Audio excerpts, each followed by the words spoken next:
Assalamualaikum warahmatullahi wabarakatuh. Alhamdulillah alladzi an'amana bi ni'matil iman wal islam. Asyhadu an la ilaha illallah wahdahu la syarikalah wa asyhadu anna Muhammadan abduhu wa rasuluh la nabiyya ba'da, amma ba'd. Para pemirsa dimanapun Anda berada, dari buku belajar karakter dari para nabi, kita ingin mengambil pelajaran dari Nabi Hud alaihis salam. Kenapa? Karena pada diri Nabi Hud itu kita bisa mengambil pelajaran yang sangat berharga. Dalam sejarah yang tertuang dalam ensiklopedia Islam, Nabi Hud diutus kepada bangsa Ad atau kaum Ad yang terkenal memiliki fisik yang tegar dan otot yang kuat. Jadi secara fisik umatnya Nabi Hud ini postur tubuhnya kokoh, kuat, dan wilayahnya subur, makmur. Cuma mereka tidak memiliki akhlak yang mulia. Mereka punya moral yang rendah. Yang berlaku pada masa itu adalah hukum rimba yang kuat memangsa yang lemah. Mereka membuat patung dan menyembahnya karena dianggap sebagai Tuhan. Tubuh boleh kuat, kekar, ototnya kuat, tapi sayang hukumnya hukum rimba, yang kuat yang berkuasa, yang lemah ditindas. Mereka bikin patung lalu disembahnya. Allah Subhanahu wa taala berfirman, wa ila adin akhahum huda qala ya qaumi ibudullaha ma lakum min ilahin ghairuh afala tattaqun. Dan kami telah mengutus kepada kaum Ad, saudara mereka, yaitu Hud. Ia berkata, hai kaumku, sembahlah Allah yang sekali-kali tidak ada Tuhan bagimu selain Dia, maka mengapa kamu tidak bertakwa kepadanya? Ini disebutkan di dalam surat Al-A'raf, surat 7 ayat 65. Pada surat Hud ayat 50 itu juga disebutkan wa ila adin akhahum huda qala ya qaumi ibudullaha ma lakum min ilahin ghairuh in antum illa muftarun. Dan kepada kaum Ad kami utus saudara mereka Hud. Ia berkata, hai kaumku, sembahlah Allah, sekali-kali tidak ada Tuhan selain Dia. Kamu hanyalah mengada-ada saja. Menuhankan selain Allah itu namanya mengada-ada. Menjadikan patung lalu disembah-sembah itu adalah sesuatu yang mengada-ada. Apa kalau begitu pelajaran yang kita ambil dari Nabi Hud alaihis salam? Yang pertama, dia adalah utusan terpercaya. Seorang nabi, utusan Allah, adalah orang yang memang harus dipercaya. Karenanya tidak perlu diragukan kebenarannya. Maka dalam konteks kita pun harus bisa menjadi orang yang dipercaya. Jangan suka berdusta, jangan suka berbohong. Sekali kita berbohong, sekali kita berdusta, sulit orang percaya.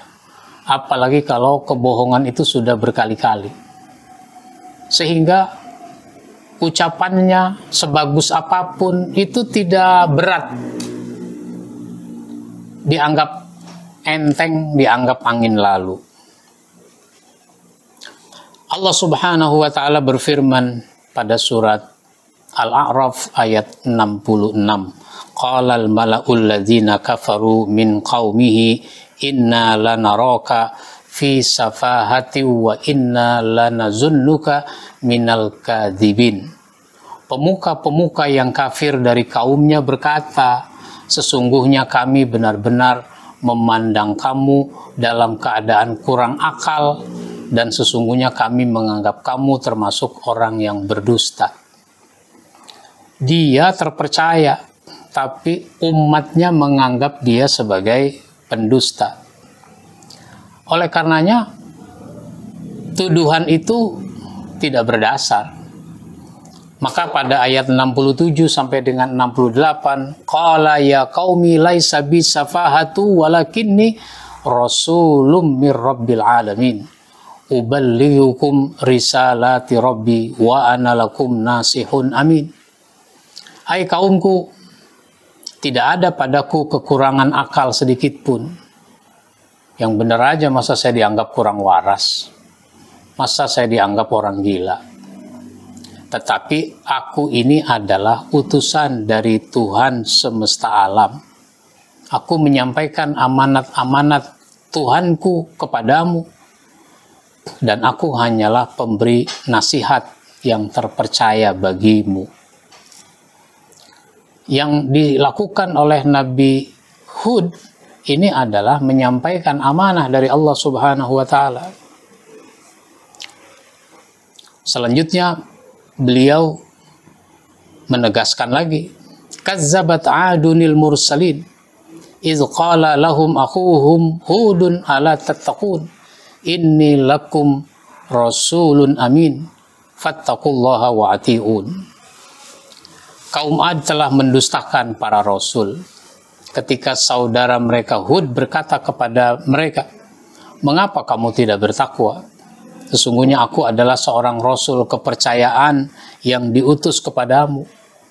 Maka bertakwalah kepada Allah dan taatlah kepadaku. Jadi, meskipun Nabi Hud ini dianggap sebagai seorang pendusta karena dianggap ajarannya aneh, tetap saja Nabi Hud menegaskan bahwa dia adalah utusan Allah yang terpercaya, sehingga tidak boleh orang menuduh Nabi dengan tuduhan yang tidak-tidak. Oleh karenanya, seorang dai tidak boleh juga berdusta, meskipun orang menganggapnya dia orang yang jujur, orang yang benar, dan dia jangan memanipulasi. Jangan sampai, oh saya sih sekalipun berdosa juga dianggap jujur, nggak boleh begitu. Sehingga dengan seenaknya dia mengemukakan sesuatu yang tidak berdasar. Ini bisa jadi banyak terjadi. Karena umat itu kadang-kadang percaya kepada seorang pendakwah, lalu si pendakwah itu berdusta. Ini sesuatu yang sangat berbahaya. Dia ceritakan sesuatu yang tidak ada, biar supaya orang kagum kepadanya. Yang kedua, Nabi Hud, sebagaimana juga pernah kita sampaikan pada pembahasan Nabi Nuh, itu tidak minta upah di dalam dakwahnya. Dakwah yang dilakukannya sama sekali tidak meminta upah, karena menyampaikan apa yang datang dari Allah Subhanahu wa Ta'ala. Maka di dalam surat Asy-Syu'ara, surat 26 ayat 127, itu disebutkan, ya qaumi la as'alukum alaihi ajra in ajriya illa 'alal ladzi fatarani afala ta'qilun. Hai kaumku, aku tidak minta upah kepadamu bagi seruanku ini. Upahku tidak lain hanyalah dari Allah yang telah menciptakanku. Maka tidakkah kamu memikirkannya? Maka dalam konteks kehidupan sekarang, sekali lagi kita tegaskan, kita nyatakan bahwa para dai, para ustadz, para muballigh jangan suka meminta upah di dalam dakwah. Upah itu dari Allah, bukan dari orang yang kita dakwahi, bahwa orang memberikan boleh terima, bisa jadi itu cara Allah memberikan balasan kepada seorang dai melalui umat. Tetapi sebagai seorang dai, jangan suka meminta upah dari dakwah yang dilakukannya. Bahasa yang lebih populer adalah seorang dai, khatib, muballigh, jangan suka menentukan tarif untuk dia berdakwah. Serahkan itu kepada masyarakat. Jangan menentukan tarif. Karena ada seorang ustadz sampai akhirnya batal menyampaikan dakwah karena dia menentukan tarif yang pengurus masjid atau panitia tidak mampu untuk membayar sebesar itu. Itu artinya dikasih boleh terima, tetapi jangan suka meminta, apalagi menentukan besaran. Kalau mau bayar sekian, saya bisa, kalau enggak. Bahkan sampai ada yang menentukan H-1 itu sudah ditransfer misalnya. Jangan sampai ke tingkat itu. Ini dakwah.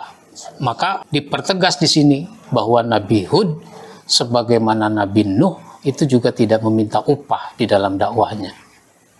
Insya Allah nanti kita sambung pada episode berikutnya. Kita akhiri. Wassalamualaikum warahmatullahi wabarakatuh.